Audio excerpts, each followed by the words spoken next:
Hello, this is Silas. I'm back with Steven. Say what's up. Hello, everyone.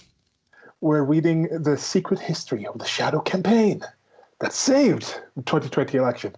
So we've been doing this from different parts, and Steven tell us a bit about why we're reading this magnificent article by one Molly Ball in Time magazine.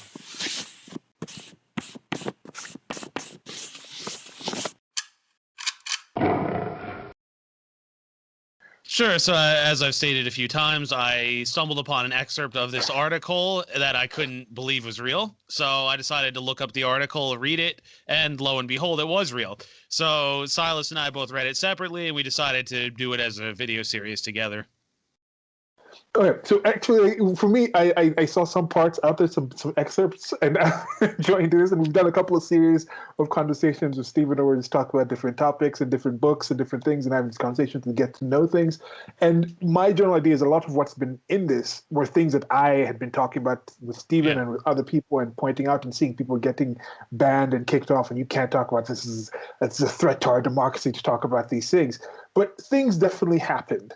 The impeachment right now is going on for things that I don't think there's any basis for the actual evidence for the actual impeachment. But there's 50 Democrats who are going to vote for the impeachment regardless, probably. Like that's what I probably think. It's Yeah. probably going to be a few Republicans. But this content was actually there because some of those people are basing it on some off the wall things like connections to Venezuela and some Yeah. electoral, those kind of things are off the wall. But the Yeah. actual things, like looking into the room and seeing the things that are being listed in here, those are the X that happened. And those are what I was thinking. There's X that happened. Problems occur not because of what X is, because of how you define X. Some people, including Trump and other people, have been saying it's Y. Some of this actual thing of the people conspiring together. Other people have been saying other things like it's A, it's H, it's Q. Some people have been saying some of those things that are more off the wall.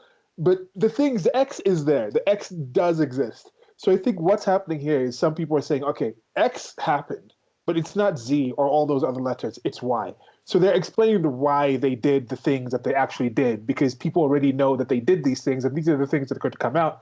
What I'm wondering is why would they do this? Why would they come out and say this? Who are they talking to? This is a victory lap? Is this a villain? As I've said before, is this a villain who feels, oh, now I'm finally my plan has been done, so I'm going to monologue before like they kill off my my enemy in the impeachment? What is going on with this kind of situation? And that to me has been surprising. So I decided I was going to read this article anyway, and I thought, hey, Stephen, why don't I actually read it? And for me, I haven't read the entire thing yet. I would gotten the experts, and I'm just waiting actually enjoying taking this time going through this with Stephen and experiencing this with you who are listening so it can get to the point at the end where people can just be like, oh, you didn't read the actual content. But Yeah. nothing in here has surprised me yet. And I also want to get this done. We'll probably get this done the next couple of days and I'll post them on my channel wherever you're Sure. listening to this. Because I also want to listen to other people's takes on this content because I've been seriously avoiding what other people are talking about this because I don't want any spoilers to the actual content. But yeah, Well, anything yeah. else? And I was just going to add, too, it's like with the election irregularities, like there's all these things that don't add up. Like I'm not going to spend too much time on it, but I mean, off the top of my head, like what was it? Biden lost 19 of the bellwether counties. A president never gets more votes second time around and loses. The president never has his party take seats in legislatures, but still loses the election. There's counties in Pennsylvania where more Democrats switched to Republicans, and yet somehow Biden got even more votes than Hillary. Like all these things that just don't add up. And again, I'm not gonna say, oh, it was friends of Hugo Chavez manipulating it from some, some hidden cabal somewhere. No, but I mean there are things that are just definitely like, this doesn't make much sense. Yeah. Yeah. Yeah, and that's part of why I'm glad that this is out there because this is the information of what's actually happened. Maybe they're like, okay, now you can talk about it if you couch it in the language that we're using. But I think having more information out there so we can kind of see the lay of the land and see the way things are for what they are, and then from there people are going to have their own opinions and reasons for what was good and what was right and what wasn't. Like just think about a basic sports game. When you're in the sports game and you look at the outcome of the game, one team wins, the other team loses. There's penalties that are called. There's certain plays that are done. There's certain things you think are missed. There's certain fouls that you think, okay, that should have been a foul. There's certain techniques and, oh, this person shouldn't have been doing this play. Oh, this person is too strong. They shouldn't have been in this position. You have those things. But at the end of the day, the outcome is going to be positive for the supporters of one team and negative for the supporters of the other team, despite all the actual things that happened during that game being the same, despite both teams having their own practice regimen, their Yeah. teams having their own trainers, those teams having their own nutrition things, those teams having their own versions of research and what the opposition is going to do. Then the competition actually happens, and then one team loses, the other team wins, and then after you have the post game where people are talking about what happened in the game, and you see that this recently happened in the Super Bowl where you're having some people were expecting the Kansas City Chiefs to just roll over them as they were this big juggernaut scoring all these points, and then Tampa Bay Buccaneers and Tom Brady came out, and then you have people with a differing kind of ideas on what should have been done, how it should have been done, how they should carry themselves after. But those are things that we see on the regular. So I think this is part of this. Either way you want to look at it, Donald Trump took an L in this. Whether, because as we've mentioned at the end of the last video, the last part we were talking about securing the vote. So far, there's nothing illegal has been mentioned in this article. No. There's nothing that I can see here from my basic knowledge of the law that you can actually point something in here and go out and say, these people broke the law, they should be in jail for this reason. And that's the same reason that I'm saying Donald Trump is not going to get convicted, because there's nothing with the actual system of laws. You want to break out the whole idea whether or not they can actually impeach somebody who's a private citizen or whatever, or establish a whole situation that he can't run again. That part is neither here nor there. The actual case of saying he incited this mom to do this, that there's no actual evidence to actually back that up. That cannot also be applied to many other people in any other situations that I would not apply that to that as either. So that's kind of where I'm thinking on these things. Yeah, exactly. All right. Okay, so the way, anything else? That's all I have. Okay, the way we've been doing this is just we read through the sections. One of us reads a paragraph, the next person, then we discuss it, and the next paragraph is read by somebody else. And right now we're on the disinformation defense.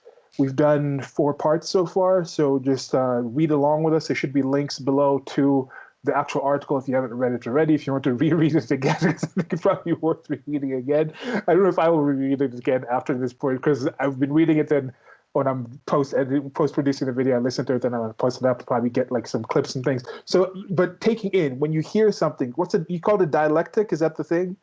Well, dialectic is the discussion of it, which is supposed to teach you something, but then the heuristic is the idea of people talk about something, and then that gets you to start asking questions, which leads you to doing your own research. That's what I'm hoping some of this will do for, Yeah, and that's part of what was very frustrating to me with this whole preamble between after the election to this point of people just being shut down. I'm like, part of what I think was exceptional about the United States of America was a society where people enshrined the whole sharing of information, the freedom of speech, the freedom of the press, and they said, okay, information is positive. That's actually what we need to have. But then there was lots of situations people like, oh, we're just not going to talk about this content. You can't mention this. Mentioning this is taboo. Like, oh, by the courts not accepting these cases, that means there's no actual case. It's like, no case has actually been heard.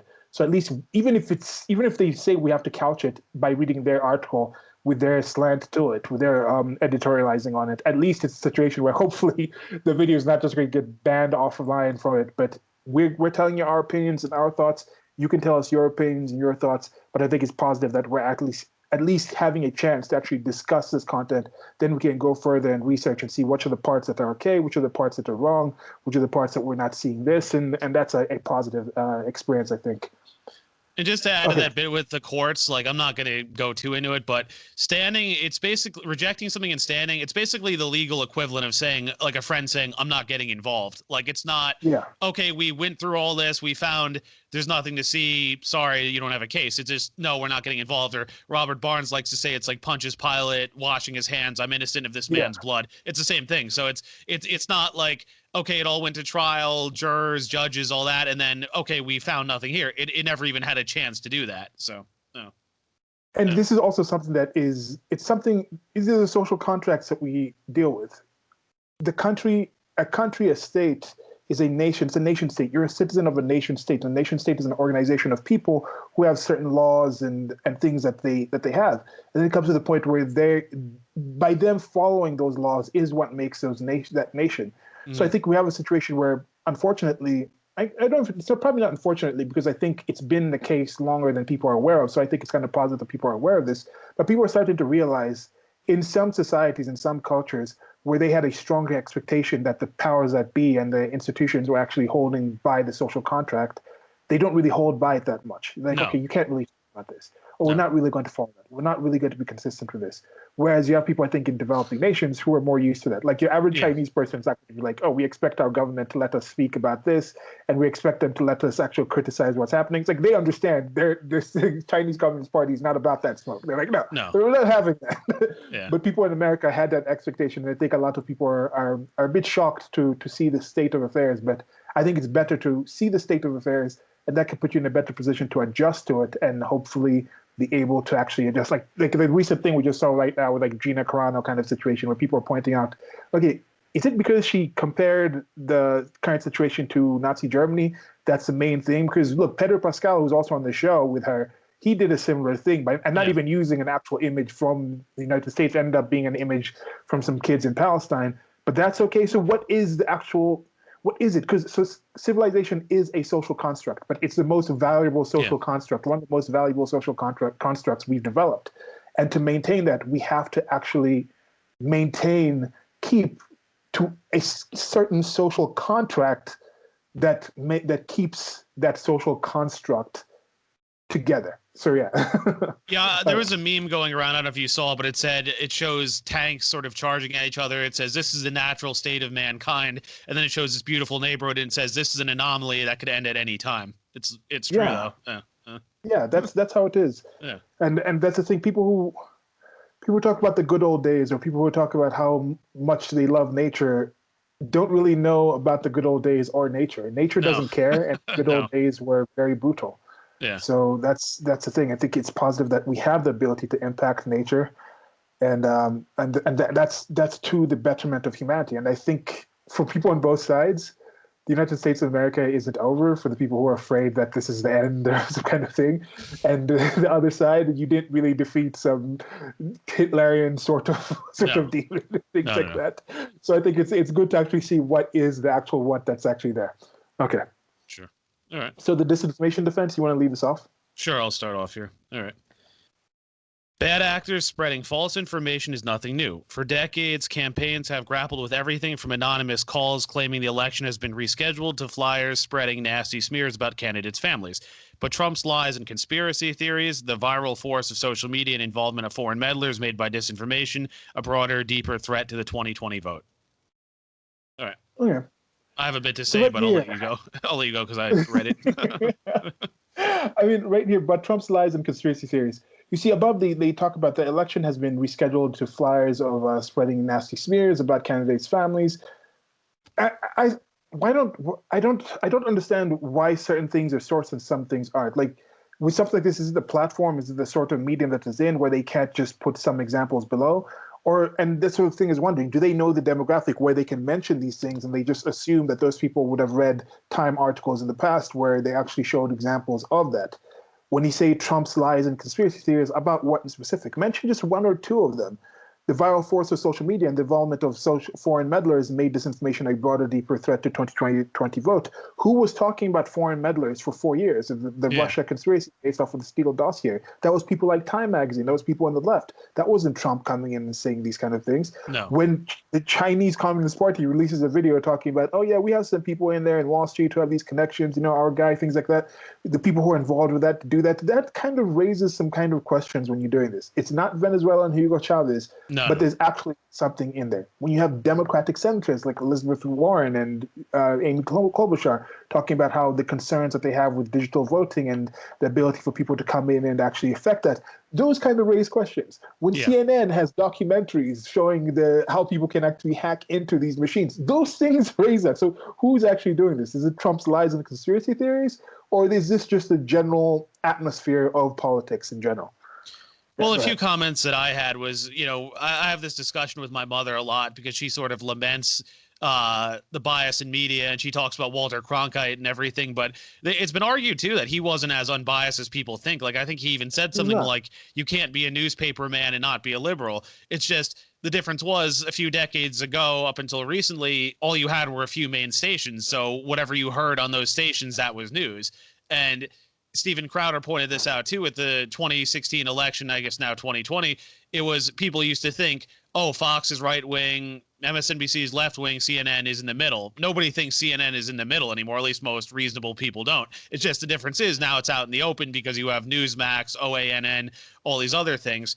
And if you go back in our history, it gets even crazier. Like I remember if you ever watched the series John Adams, there's a newspaper about talking about Thomas Jefferson. There's actually a song about him and Sally Hemings. So it's like the journalists back then were very partisan. Same thing during the Civil War. Like people don't get it. Like these were explicitly Republican newspapers. These were explicitly Democrat newspapers. Yeah. And I know the Spanish-American War, I think that's when the term yellow journalism came around, where Randolph Bourne, he famously said war is the health of the state. Michael Malice talks a lot about this, how he talked about how the media was hyping things up because they wanted America into the war. Then of course World War I, which was shortly thereafter, same thing. And I'm trying to remember the quote, but there's some quote by William Randolph Hearst, he was a major publisher, something about like, give me the war, I'll give you the story, or I forget, I'd have to look this up, but that's what it was. He knew, okay, if there's wars and we can get people into wars, sensationalize things, this is going to drive ratings too. So this has been going on for a long time. It's not anything new. Yeah, and if it bleeds, it leads. This is something that I've mentioned before. When you look at different places, and it's not just in the United States of America, this is just a typical thing, where people have looked at these businesses that are selling news and selling information and what actually comes in there to get enough eyes there so they can sell advertising and they can keep their employees and their news agencies actually employed who also have kids to feed. So they have their own personal interests and biases with there. And they're also just trying to do a job. Like if you're working in McDonald's, you might prefer Five Guys, which is a burger joint. But if somebody comes and asks you your suggestion for the burger, you'd be like, yeah, pick Big Mac. It's the best one we have. It's a really good burger. Even if you personally think something else is better, it's your job. That's what you're doing. And that's what I think with some of these people. Like, I guess with some of them, you can take it further, like the Don Lemons, the Tucker Carlsons. Some of these people, like the Rachel Maddows, those people like really believe also in an added level in what they're supporting. But when it comes down to it, they will choose and say, we're going to talk about this in this way. We're going to talk about that in that way. Choosing to omit certain news is part of that bias, is part of that thing. It's part of what we do. There's many other things we could be talking about right now, but Stephen and I have interests to talk about this topic, so we're presenting this topic to you. We're trying to be as genuine as possible, I think. We're not trying to be disingenuous in doing it, but we have our biases in presenting this, in choosing to do this and presenting this. And as I mentioned, you see this in many places. You look at the news here in Kenya, you look at the news in Italy, you look at the news in the United States of America, different stations seem to cover the same few stories. When you look at international news, look at Al Jazeera, BBC, DW, it's like DW, it's like from Germany. You look at CNN, you look at MSNBC, even Fox News to an extent, the international programs. And when they're talking about their news hour, it's still the same kind of news stories. They might have a slight little spin from their location, from the actual personalities that they're presenting. But who's to say, what's the metric to decide that in all these areas, these are the top news stories of the day? Then when it comes to the editorialized part, to the opinion part, now they'll pick something localized or something different. But it's because they understand human beings have a certain need to want to actually listen to certain things. So if you have the ability to set up 4 years of this antagonistic war on the people type of thing, you're going to get massive ratings. And even if you personally know there's no actual literal Hitlerian threat, that's even an added thing because no one's really going to die from it. Yeah, there might be a summer of 4 months of protests, of mostly peaceful protests with billions of dollars or things like that. But when it comes down to it, 40 deaths out of that long a time, it's not that big of a deal. Like it's not my house being burnt down. So it's not that big of a deal. Yeah. We're still doing our business. This guy's still out. So that's the kind of reason that I see with these kind of things. And it's something to just pay attention to. And it's something that's it's natural to the human animal. Well, and it's interesting, too, because Blair White was on Tim Pool's show yesterday, and she was saying she thinks that a lot of people in Hollywood are conservative. It's just usually the telltale sign is if they don't talk about politics at all, because the thing is the people that do, they usually get sabotaged, they get roadblocks set up, like Kevin Sorbo, who was on Hercules, talks about this a lot. And then the people who are outspoken conservatives, they're usually at a point where they're so established, nobody will mess with them. Like they talk about like Chuck Norris, John Voight, all that. It's like Michael Bay, the director, he's another one. It's like they're so established that like people aren't going to do anything because people are seeking them out for work. But when they're in the earlier stages, they're keeping quiet because they're worried.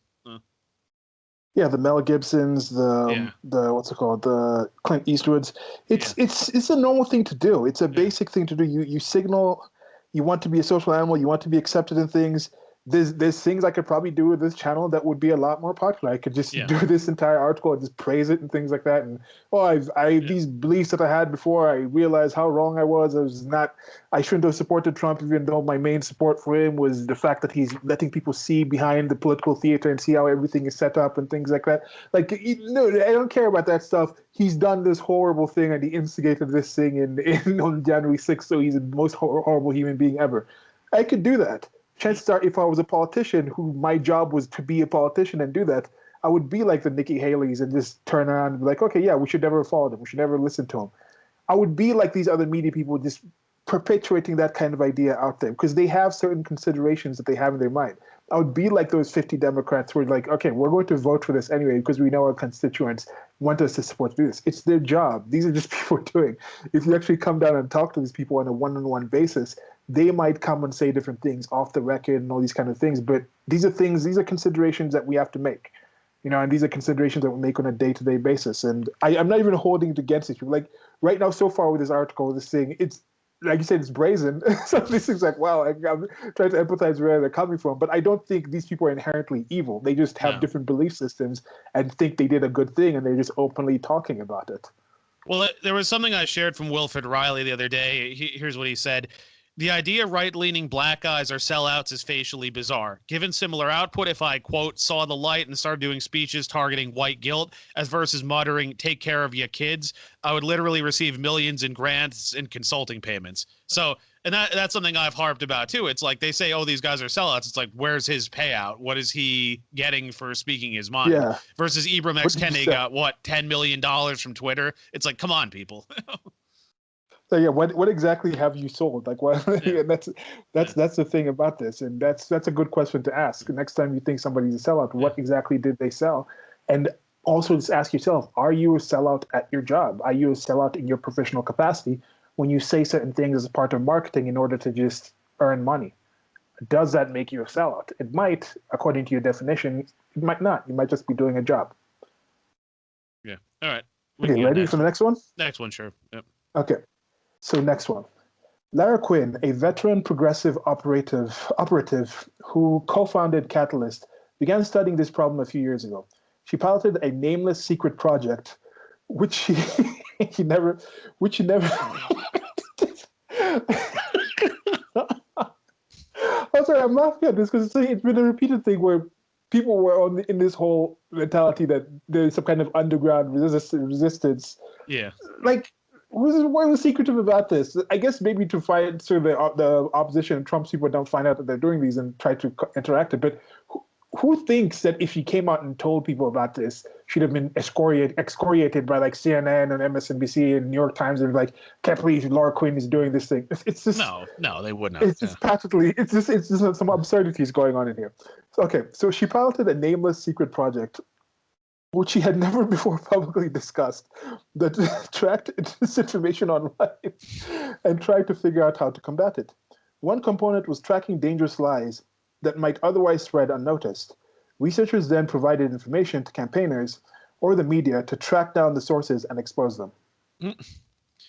Yeah. All right. So this relates to the whole fact checking thing, which is something that I've thought about for a bit, and it's really driven me nuts on social media. The hoops that these people will jump through to try and defend Democrats and attack Republicans.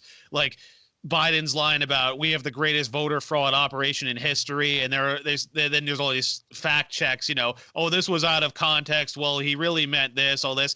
Trump goes, I have 1,000 burgers stacked a mile high. Incorrect. It was 100 burgers and it was 2 inches high. Or there's Biden's yelling at that, what was it, like steel worker or something? I don't work for you. And then they're like, well, it's out of context, all that. And it's funny because there's even a post saying he said it, he said it, they know he said it, and he said it. It's like, it's so obvious the mental hoops they're going to try and jump through to defend Democrats and attack Republicans. And this is factually incorrect. Or what was it, the thing with AOC in the Capitol building? They're like, well, technically she wasn't in the building, but that office is part of the Capitol complex. So they find ways to sort of like shift things to try and get the narrative they want, and it's become more and more obvious over time. Yeah, that's definitely a thing here. This is part of what it is a kind of a contextualizing of what's actually there. It's like, oh, people were working together. The Zuckerbergs actually funded all these people by putting this money in. Fact check false. The context of that is missing. In the context was the government didn't provide enough money, so they were forced to go to private sector, and then out of the kindness of their hearts, the Chan Zuckerberg People Foundation came and donated to this, and in no possible way, shape, and form did that have any political bias to the people who were receiving the money or the actual groups and locations that actually got the money. They just gave it out and were like, oh, this is a blind secret money. Please don't tell people where this came from. We're not going to actually tell you our positions on these things. That's the kind of things they kind of expect people to believe in this situation. And if you believe that, go ahead. But I don't. Well, it's the same thing with like Biden and Wall Street. Like this has been a recurring complaint I have with Democrats, especially, is that, you know, they complain Republicans get money. Oh, they're in bed with corporations. All the Wall Street money went to Hillary and Biden. Why do you think they're giving them that money? Do you think it's out of the kindness of their heart, or no, they're expecting favors in return? I mean, if you think they're just giving millions of dollars for fun, I mean, what other reason? I'm willing to hear it, but you know. Yeah. Yeah. All right. All right. Next paragraph. One? Yep. All right. Next paragraph. The most important takeaway from Quinn's research, however, was that engaging with toxic content only made it worse. Quote, when you get attacked, the instinct is to push back, call it out, say, this isn't true, Quinn says. But the more engagement something gets, the more the platforms boost it. The algorithm reads that as, oh, this is popular. People want more of it, end quote. Yeah. Now, give us a second paragraph, because I think it continues the thing. Okay, sure. The solution, she concluded, was to pressure platforms to enforce their rules, both by removing content or accounts that spread disinformation and by more aggressively policing it in the first place. Quote, the platforms have policies against certain types of malign behavior, but they haven't been enforcing them, end quote, she says. Okay. So yeah, that's what I was thinking here. They who gets to decide what is malign behavior? And yeah, as I mentioned, we were just talking about that situation with the Gina Carano post coming out. And my whole question is that there's this line by Supreme Court Justice that he was talking about something with some obscenity and some porn. It was some case, some hardcore porn type situation, or it was something like that. And then someone asked him, like, okay, how do you decide that? And he said, I don't know what it is. I can't describe what it is. It's paraphrasing, but I know it when I see it. Yeah. So there's certain things where people might not understand what is considered to be malign behavior, what is considered to be something that is disinformation versus just something that's wrong. What is something that's supposedly inaccurate that could lead to X, Y, Z versus something that you put out that people would decide, okay, before I do X, Y, Z, I'm going to go in and look at it. Who are the people who are able to actually discern that and go into that point and ask those other questions? Those are the things that are kind of hard. Where is the actual figure? And one thing that I'm seeing that's disturbing is there's a certain subset of people, I think it's a minority of people, who don't have those standards. And when people look at these, look at Gina Carano posting what she posted, and they look at Pedro Pascal posting what he posted with the kids in the cages, and they say, oh, these are double standards. People on the left wouldn't have any standards, or communists or collectivists wouldn't have any standards if they didn't have double standards. Yeah. And one thing I noticed, it's not even double standards. Double standards is okay. I'm for double standards. So at least double standards, you can define this. There's still something to define, and you can adjust it. Even if they're holding it, you can adjust to know, okay, there's no need for me to talk to this person about this because they'll hold it to this other standard. So let me approach it for this way. The people who are holding the double standard who don't realize what they're doing, if you point it out, if you find a way to communicate to them, they'll acknowledge it and say, okay, I see what I did there. That's wrong. Or they'll do it. Okay, I'm still going to do it. Sure. The people that I'm really concerned with are the people who don't have standards. Yeah. Are the people who are just, their principle is power. Yeah. So what they do, like with the Herbert Mancuso thing, and this somebody actually brought it up when we were discussing this. They were telling me I should read that, and that is one of the things that's on deck to actually read. And I'm reading on my Audible information in oral form, information in audible form, or something. There's a series I have where I just read through things. That's not commentary; it's just straight reading through the thing. Yeah. Okay, so somebody mentioned that, and I was like, yeah, I get it. With these people, it's not even about. It's not double standards. Their principle is power. Maintain power at every cost. Yeah. What you do is let the opponent establish what their standards are and hold them to those standards. But by no means do you ever shackle yourself down to any standards that you can be held to. You're just moving around for the power. And it's even better if they can convince you that they have some standards that you're going to spend and waste energy trying to establish what standards they use, because they'll keep saying something. Like we talked about this before. There are no goalposts. No, You're not moving goalposts because they're not playing a game. You're no, out there playing a game, thinking we're here and some gentlemanly back and forth trying to figure no, out these rules of the game. They're not in there. They no, just no, want the no, no. ball. Like, that's the kind of situation they're in. Well, I was going to Go ahead. add, repressive tolerance is a good essay. I recommend James Lindsay's recent videos on it. He did 3 or 4 parts, I forget. I've posted them on my feed. Of course, I can link anyone if they ask. It's actually, it's a well done essay, but I also like the way he describes it, how he sort of builds up, where he starts by talking about the whole paradox of tolerance, which he gets wrong, but then he gets into how, you know, these are oppressed groups, so if they act out, it's okay, basically. And he eventually gets to a point where he says something like, yes, if they use violence, it's unethical, but since when has history been shaped by ethics or something like that? So he's basically saying, yes, what they're doing is technically wrong, but it's okay given the circumstances. So it's like he builds it up in a way. And I feel like for a lot of these people, it's sort of a similar thing. Like, I think a lot of the people, I don't think all these wokies out there went out, read repressive tolerance and are applying it. I think it's more, I think it's these ideas somehow filtered down from academia into certain groups, and then they just became perpetuated. And I think Marcuse even said, like, towards the end of his life, something about how anti-intellectuals had infiltrated his movement or something, and he was concerned. But you can also point out that the riots in the late 60s could be tied directly to him, because you think of Angela Davis was his mentee, and she was cheering that on. She's cheering on riots now. So you can draw a line between those ideas and what actually happened. And with Marcuse, it's not even limited to left and right. I think he was just crystallizing a general condition of the human animal. This is something that humans conspire to do in groups. If you look back at the 60s and the 70s, there were some situations where some people were more ardent and they were more on the political right and the conservative aspect, and they were more religious with their faith, where it was like, we have to find somehow hold our dogma was the main thing. And when it comes down to religion, theology is, like, by definition, they're not really based on reality and reason and the empirical evidence. It's a faith-based type of thing. It's a belief system. So they hold that as the main thing. We need to establish this belief system above any cost. So we're going to move around. There's no goalposts. The main thing is there's no standards there's no standards of evidence or of back and forth. Like, oh, if we do this, it's okay. If you do that, it's not okay. Or if we do X, if X in and of itself is not okay in order to achieve Y. That's the kind of thing that they would state if they had some kind of standards. But no, it's depending on the Y. The Y as establishing a more Christian country, to some people are like, we're okay to lie about this, we're okay to do these things to an extent.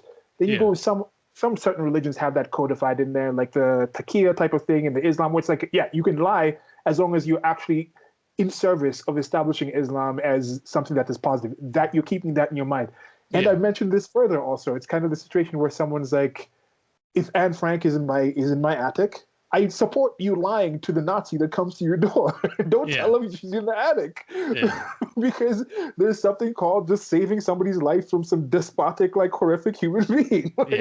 So if you have that in mind, then there's no actual situation. So it just happens to be right now that majority of the people who are the main power in society right now happens to be in the political left. So I think people are saying, when we talk about this kind of thing, people say, oh, you're just saying the left is this way. I'm like, no, the left has the power right now. When you look at other countries where the left-right paradigm doesn't exist, there still is somebody holding that power. You look at the past, it was more on the political right. This is not something that is new. You look back in Roman times, you probably go back to tribal kind of little villages of people. There's still these kind of dynamics there to some extent.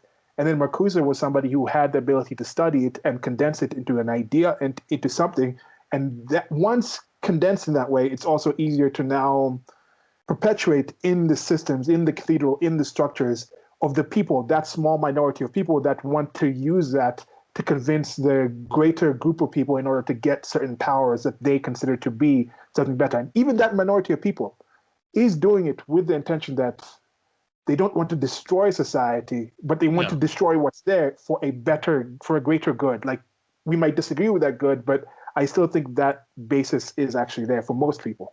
Yeah, he said his goal was to create an ideal democracy, and he saw it as black people are oppressed. So if they do this and gain more power, the power imbalances would be addressed. So then, okay, things would be fairer. That was the idea. And Yeah. but what's kind of scary, as James Lindsay explains very well, is that this is supposed to be a democratic paper, but in reality, it's advocating for totalitarianism because it's ultimately that's ultimately his means for achieving this. And he sort of said what you just said now about how you could make the case that in the 60s, race relations being what they were, the Klan had resurged, the police were sending attack dogs on people, all that. But now who has the power? I mean, the wokies control most of the major institutions, so they can't use the whole, where the resistance, as we keep saying over and over. If you control everything, what are you resisting? I mean, conservatives control talk radio, parts of the internet at this point. Yeah.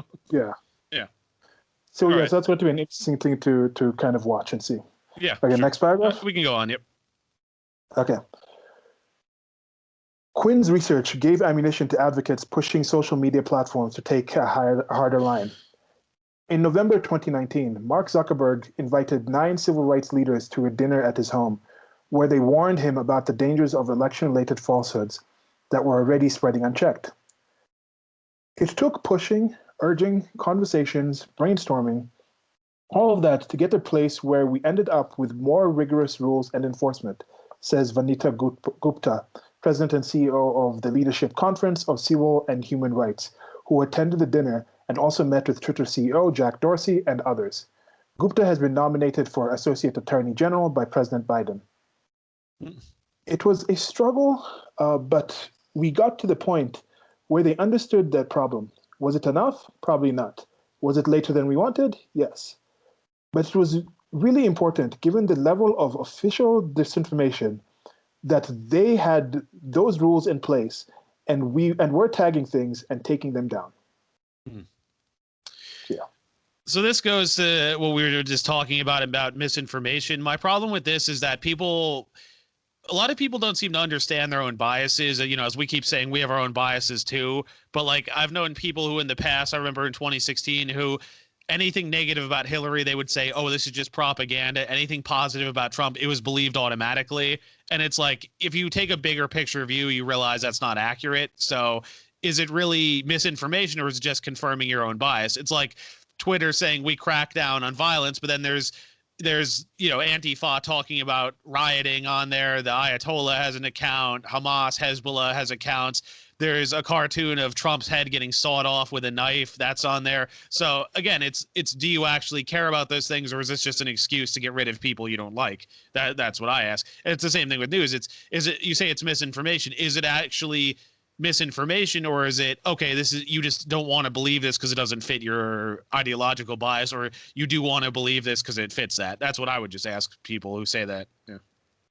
Yeah, and when it comes to this, the amount of control that some of these people have, and again with Jack Dorsey, with Mark Zuckerberg, they're also human beings. They're extremely wealthy human beings with a lot of control of some really big companies and things like that, big influence, but they're just human beings. They have their own ideas. I'm thinking about my political ideas and my awareness of things. How much time does Mark Zuckerberg and Jack Dorsey really have to be really analyzing what happens in politics and what's actually being said in this? What's the actual effect of this? No, they normally outsource these kind of things. They have other people coming to them that they trust for various reasons, that have certain beliefs. They might have their own political leanings for their myriad of reasons. You look at the actual investments. They're already kind of towards these places. Before, this wasn't after. It didn't take these 9 people to come meet with them to have a situation where big tech was donating 95% Democrat, 95% to the left. You didn't have to have these people come in before you had education. You had people in the cathedral, people in schools. You look at the administration, you look at people, and they say, how many of you are Democrats? And it turns out they say like 90% of them are. Yeah. You don't have the situation where you look at school unions and things like that. This was already there. The whole idea that society is more to the political right, to more conservative, is patently false at this point in time. But it's still what a lot of people believe. It's still a lot of people honestly believe this is the actual way things are. Yeah. You look at people, like the thing that's come out with Cuomo coming out, that Andrew Cuomo, the governor of New York, was supposedly hiding some content and some information about the actual nursing home rates. He didn't want the feds to come in, and Aid has come out and said this. And I saw somebody post and say, like, I was actually watching this stuff, and he was actually giving me some inspiration in his presentations and things like this. And then now that I've actually heard this information, I feel like I have to change my mind. and kudos to the person for changing their mind. But that initial thing kind of made me think, who are the target audience for this? I was watching those things and I was already jaded about the sociopolitics, about political theater. I already knew it was like political theater. Part of why I was watching because I was like, Trump is so much different than political theater. He's behind the scenes of political theater. Yeah. He's showing us the stuff back there. He just has no F's to give. And that was the beautiful thing about it. So with watching, that's part of why I'm not watching the impeachment trial, because it's political theater. It's pointless in my opinion. Yeah. So you look at that. When I was seeing Cuomo coming out, I could understand this is just political theater. I'm not thinking he's actually telling us the truth. He's telling us what he thinks we want to hear to achieve these kind of things. And it worked. He got that. He got the Golden Globe nomination for International Golden Globe or whatever. Yeah. He got his book. He was read.